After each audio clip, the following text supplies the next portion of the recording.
is Moz here from Moz 6510 Models, and today on the workbench I've pulled this out of the stash. It is a vintage classic 1983 Tamiya Catalogue. Basically what I do is I pull out these catalogues and I film them page by page so that you, the scale modeler, can see what Tamiya was producing and releasing back in the day. This catalogue is almost 40 years old, and it's a little bit beaten, so you know it's been well thumbed through. I've not seen another one for sale either for this year, so I presume it's a bit of a rare one, but if I did get the chance to buy one, I probably would. 90% of you who watch these types of videos that I put out, especially the catalogue ones, aren't subscribers. So if you could do me a favour, if you just click that subscribe button and also ring that bell, it really helps the channel. And if you ring that bell, you'll be notified on every time I release a new video for you to watch and enjoy. But anyways, so here we are. This is the catalogue. There's plenty in it, and so if you want to watch it in the best quality, go to the cog settings and click quality and then select 1080p. If you feel that I'm turning the pages too quickly, you can slow down the video by also going to the cog, clicking playback speed and then putting it down to 0.5 or 0.2. Also, just press pause and you can then see the page and then press play when you're ready to continue watching the video. Anyway, that's it now. I think I've said enough. Let's get to it. This is the 1983 Tamiya Catalogue. Enjoy.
Tamiya do really well with the actual pictures in the catalogue, because they do show you the model completed.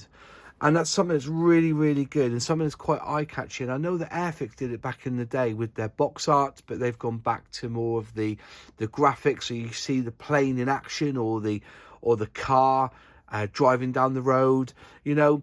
But Tamiya basically go back to this sort of method where they show you the actual model and how it should look in a particular scheme. On the front, they're quite clearly showing you that they're doing a 1:48 scale with that Royal Navy Sea Harrier there. And then they've got the 1:35 scale with the tank. And there you have a 1:48 scale Zero Fighter there. So basically, you're seeing roughly what Tamiya are offering for this year. I do like this Kawasaki though, I really do. So just quickly strumming through it. Apologies about the state. This was quite nice at the beginning here. They're showing you the Brabham BMW Turbo there, the BT50, and you've got the Riccardo Patrese, or you could do Nelson PK. So, you know, you've got this sort of breakdown of that car that I presume they were releasing for that year. It does look really nice, doesn't it? This is for the 1982 Canadian Grand Prix, so that's what it looked like. It's brilliant. It really does set the tone. Obviously, they always start at the beginning. They always tell you about the quality of Tamiya, and there's a picture of a breakdown of a Suzuki bike there. It just looks fantastic, doesn't it? You can't knock it. Some of the pictures are phenomenal in this catalogue. Moving on through, they've got the bikes, and you can't, you know, the bike quality. Look at that. You've got the 8th scale and the 12th scale with that Suzuki GSX 1100 there. You know, it's fantastic. So you've got all this going through. 6th scale. You can even build a motorcycle engine if you wanted to in plastic. Moving on through the 12th scale of the cars as well. And then, you know, we all look at Tamiya when it comes to Formula One back in the day, and there you are. There's all the cars that you want. This is the one I'd love to build one day. The which one is it? The Tiro 6-wheeler, P34 6-wheeler. Oh, brilliant! You know, moving on through. There's the Lotus there. Oh wow, some of these. Renault. You know, you can keep on going through. Ferrari there in 12th scale. You know, they were really good at the cars back then. Again, there's that Tyrrell there in 1/20th scale. Moving on through, so you go past through the cars. Then it goes a little bit blotchy, doesn't it? Basically, it's just like the shadows behind the wording. I don't know if you saw that. Basically, if I bring it to the camera there, you know, these basically got like images of the shadow of the bike in behind the words, which is a bit unfortunate, really. But I think it's because doing these sort of catalogues with all the photographs is a bit more expensive. Then it just cuts the price down a little bit. Just having it in like a brownie sort of like goldy colour, I should say. Moving on through, they've got their 1 to 12 scale model team. Sorry, scale model racing team series. It's all like the bits you can buy: the racing driver, the mechanic, you know, the tool set, team manager. You know, so you can make your own diorama. I think that's that's one thing to remember Tamiya for. You can build great dioramas with all the added extras, which is kind of what Mini Art do now with their stuff. You can buy all the added extras to make a really good diorama. Through all the tanks there, some nice tanks. Then they started to do a lot more computery stuff where you can buy like a little micro computer unit, so you can actually start controlling the tanks, etc., and everything that comes with it. Moving back through the pictures now, you've got the 1/16 scale tanks, all of the accessories you can get for dioramas. You know, you've got the likes of a brick wall set, a barricade set, jerry can set, or oil barrel set, sorry, as well. You know, everything that you could ever need to do it, even a tent and the Japanese Type 97 tank. You know, everything's all there to build it. Sorry, it's a little bit bad at this catalogue. I'm trying to be careful. It's all coming to bits here as I'm turning the pages. And then you could buy the diorama sets. You know, everything's fantastic in this catalogue. Look at that. He's even looking at a mucky lady. I don't know if you can get that. But some of the diorama pictures in here are brilliant. Shepherd Payne, I presume that's the guy who created this diorama. There's a name there, Shepherd Payne. If anybody knows more information about that, please let me know in the comments below. Moving on through camouflage, they're showing you all the different types of camouflage. They're moving on again through all the pieces, through the pages of, this is more of their radio control stuff and all the parts for their radio control. Again, there's the microcomputer unit and program keyboard, etc. on there. Some nice planes here down the side. Then you've got the space shuttle, which again, remember, is 1983, so the space shuttle had just been launched then, I think, in 1983. I think John Allen took up one, didn't he, as a test. Moving on through, back to the tanks. Then you've got the 1/48 scale planes in pictures. There you go, there's that Sea Harrier again that's on the front. And then you've got the 1/72 scale boats. That Tomcat still looks nice, doesn't it? That's the 1/32 scale. So yeah, there's quite a bit in this catalogue for you to look through. Fantastic. I say it's coming to bits here. It's such a shame, really. I should have just left it back in its bag.